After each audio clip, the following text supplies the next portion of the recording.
سمجھ لیجئے کہ جو پہلی چار صورتیں ہیں ان کا مرکزی مضمون ہے توحید عملی۔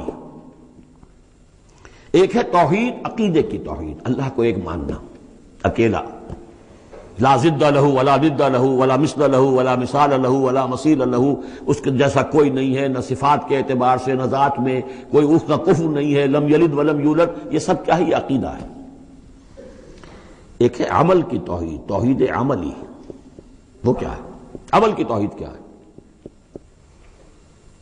توحید فی العالم عمل، اور جس کو کہ امام ابن تیمیہ رحمۃ اللہ علیہ نے ایک اور بڑی خوبصورت اصطلاح استعمال کی ہے، توحید فی الطلب، توحید فی العقیدہ اور توحید فی الطلب۔